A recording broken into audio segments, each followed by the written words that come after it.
Hello! Welcome back to my channel. ఈరోజు నేను egg biryani చేస్తున్నా అండి. చాలా టేస్టీగా ఉంటది.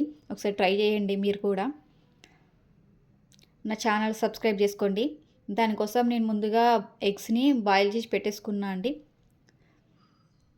బ్రౌన్ ఆనియన్స్ వేపుకుంటందుకు ఒక బౌల్‌లో 3½ టేబుల్ స్పూన్స్ ఆయిల్ వేసుకున్నా. నేను గంట ముందే రైస్‌ని నానబెట్టి పెట్టుకున్నా అండి. ఆయిల్ వేడెక్కిన తర్వాత మనం ఆనియన్స్‌ని నూనెలో వేసుకోవాలి. ఆనియన్స్‌ని పొడవుగానే కట్ చేసుకోవాలి. అడ్డంగా మాత్రం కట్ చేసుకోవద్దు. బిర్యానీ లుక్ అనేది పొడవుగా కట్ చేసుకుంటే బాగుంటుంది. నేను బియ్యం ఉడికించుకునేందుకు దాంట్లో ఒక గిన్నె తీసుకొని దాంట్లో నీళ్ళు తీసుకున్నా. నీళ్ళు తీసుకున్న తర్వాత అందులో 1/2 table spoon oil, 1½ table spoon salt వేసుకున్నా, పావు టీ స్పూన్ ధనియాల పొడి వేసుకున్నా. ధనియాల పొడి వేసుకోవడం వలన మంచి ఫ్లేవర్ ఉంటుంది రైసు. బ్రౌన్ ఆనియన్స్ వేగుతున్నాయి అక్కడ రైస్కి వాటర్ పెట్టిన. అంతలోపు ఎగ్స్కి ఇట్లా కాట్లు పెట్టుకోవాలండి. ఇట్లా కాట్లు పెట్టుకోవడం వలన మనం ఆయిల్లో వేపుకునేటప్పుడు మసాలాలన్నీ గుడ్డు లోపలి పోయి గుడ్డు చాలా టేస్టీగా ఉంటుంది. అందుకే అట్లా కట్ చేసి పెట్టుకోవాలి. ఇట్లా బ్రౌన్ ఆనియన్స్ వేగుతున్నాయి కదా, ఈ స్టేజ్‌లోనే తీసేయాలండి. పూర్తిగా బ్రౌన్ కలర్ వచ్చేంత వరకు అందులో ఉంచుకోకూడదు. అట్లనే ఉంచుకున్నామనుకో బ్లాక్ కలర్‌లా అయితాయి. కాబట్టి అట్లా ఉంచుకోవద్దు. ఈ స్టేజ్‌లోనే తీసేసుకోవాలి.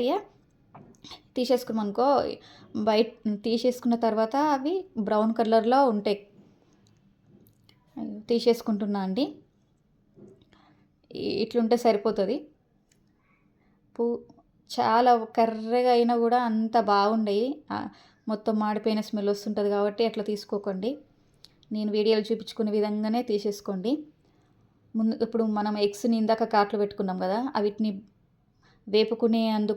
అందులో ఇందాక ఆనియన్స్ వేపుకున్న నూనెలోనే కొంచెం సాల్టు, కొంచెం పసుపు, కొంచెం కారం, కొంచెం ధనియాల పొడి వేసుకొని చిటికెడు పసుపు వేసుకోవాలి. వేసుకున్న తర్వాత ఎగ్స్‌ని ఒక్కొక్క ఎగ్గుని తీసుకుంటూ అందులో వేయాలి. వేసేటప్పుడు ఎగ్గును డైరెక్ట్ వేసి పెట్టకుండా గరిటెతోటి ఇట్లా అనాలి, పుష్ చేయాలి వీడియోలో చూపించే విధంగా. ఎందుకంటే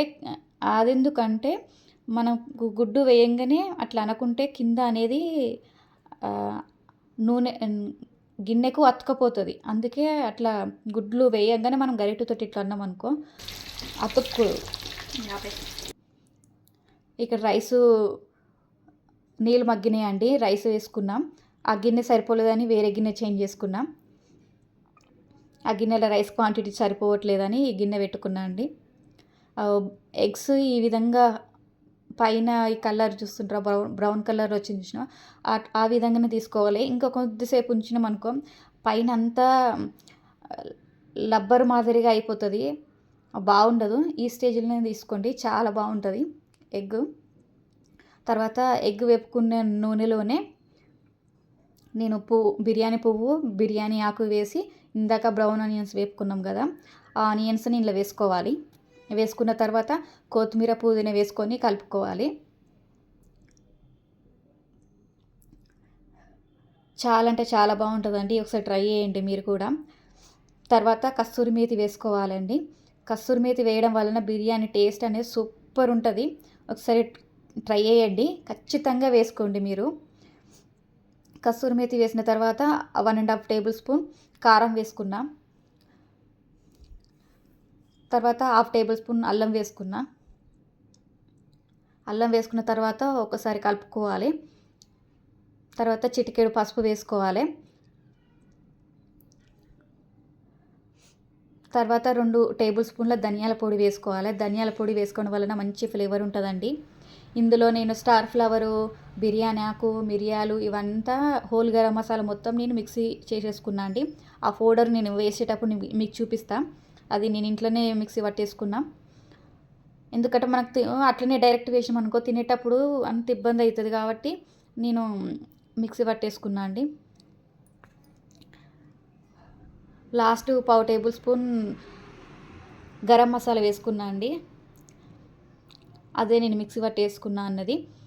తర్వాత పెరుగుని తీసుకోవాలి. మేము ఇంట్లో తోడేసుకున్నామండి పెరుగు.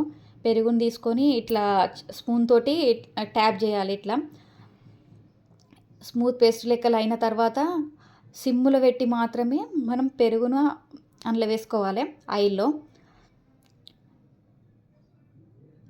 లేకపోతే పెరుగు అనేది విరిగిపోతుంది. కాబట్టి మనం సిమ్లో పెట్టి వేసుకోవాలి. పెరుగు అట్లా బీట్ చేసి ఎందుకు వేసుకోవాలి అంటే పెరుగు అనేది అట్లా డైరెక్ట్ వేస్తే గడ్డలు గడ్డలుగా ఫామ్ అవుతుంది కాబట్టి అట్లా వేసుకోవద్దు. ఇట్లా బీట్ చేసి వేసుకుంటే చాలా బాగుంటుంది స్మూత్గా.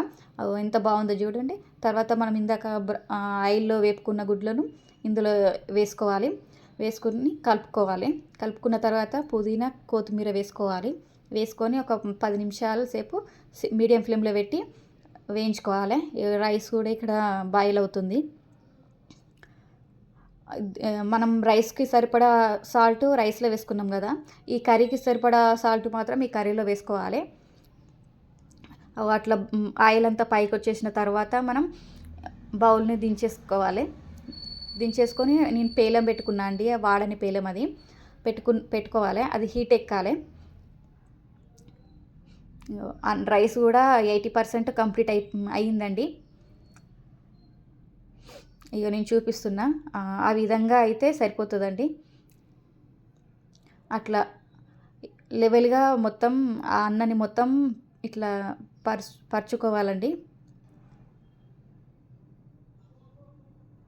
అట్లా నేను రైస్ 2 గ్లాస్ రైస్కి 3 గ్లాసెస్ వాటర్ తీసుకున్నా అండి. ఎందుకంటే మసాలాలు వేసినాం అంతా వాటర్లోనికే వెళ్ళిపోతుంది కాబట్టి నేను ఆ విధంగా తీసుకున్నా. అంత మొత్తం ఈక్వల్గా చేసేసిన తర్వాత అందులో పుదీనా కొత్తిమీర వేసుకోవాలి. తర్వాత మనం ఇందాక బ్రౌన్ ఆనియన్స్ కొన్ని ఉంచుకున్నాం కదా, ఆ బ్రౌన్ ఆనియన్స్ కూడా వేసుకోవాలి పైన. నేను ఫుడ్ కలర్ తీసుకున్నా అండి, ఆరెంజ్ ఫుడ్ కలర్. మీరు ఇది ఆప్షనల్ మాత్రమే అండి, వీడియో లుక్ కోసం నేను బాగుంటుందని వేసిన, మీరు స్కిప్ చేసినా ఏం కాదు. తర్వాత నేను నెయ్యి వేసుకుంటున్నా అండి. ఈ నెయ్యి మేము ఇంట్లో చేసుకున్న నెయ్యేనండి. చాలా అంటే చాలా బాగా వచ్చింది. నేను వీడియో పెడతా అండి, ముందు వీడియోలో ఖచ్చితంగా చూడండి. ఇగో నెయ్యి అయిపోతుంది, నేను చేస్తా మళ్ళీ ఈ వీడియో కూడా, నేను నెయ్యి చేసిన వీడియో కూడా అప్లోడ్ చేస్తా, ఖచ్చితంగా చూడండి ఫ్రెండ్స్. నెయ్యి వేసుకున్న తర్వాత మూత పెట్టేసుకోవాలి. తర్వాత మనం ఇందాక పేలం హీట్ చేసుకున్నాం కదా, దాని మీద గిన్నెను పెట్టుకొని మీడియం ఫ్లేమ్లో ఒక 10 మినిట్స్ ఉండనివ్వాలి. తర్వాత ఆఫ్ ఫ్లేమ్లో 5 మినిట్స్ ఉండనిచ్చిన తర్వాత బంద్ చేసుకోవాలి. బంద్ చేసుకున్న వెంటనే మాత్రం దించేసుకోవద్దు. ఎందుకంటే వెంటనే దించేసుకున్నాం అనుకో మొత్తం ముద్దగా ఉంటుంది కాబట్టి 10 నిమిషాల తర్వాతనే దించేసుకోవాలి. అట్లయితేనే మంచి అన్నం పొడి పొడిగా సూపర్ ఉంటుంది. అదిగోండి, ఎగ్ బిర్యానీ రెడీ. వావ్, ఎంత పొడిలాడుతుందో చూడండి ఒకసారి. కలర్ఫుల్గా ఉంది కదా, చాలా అంటే చాలా టేస్టీగా ఉందండి. ఒకసారి ఖచ్చితంగా ట్రై చేయండి మీరు కూడా. ఇక నేను ప్లేట్లో సర్వ్ చేస్తున్నా అండి. చాలా అంటే చాలా బాగుంది. ఇప్పుడు నాకు వీడియో వాయిస్ ఓవర్ ఇస్తుంటే కూడా తినాలి అని అనిపిస్తుంది. నేను ఆనియన్స్ తోటి సర్వ్ చేసుకున్నా అండి. ఇగో ఇట్లా నేను ఇందాక పేలం పెట్టినా కదా, ఇగో ఇక కొంచెం కూడా అడగంటలేదు చూడండి ఒకసారి. కొంచెం అంటే కొంచెం కూడా అడగంటదు అట్లా పెట్టుకోవడం వలన. ఓకేనండి, థ్యాంక్ యూ.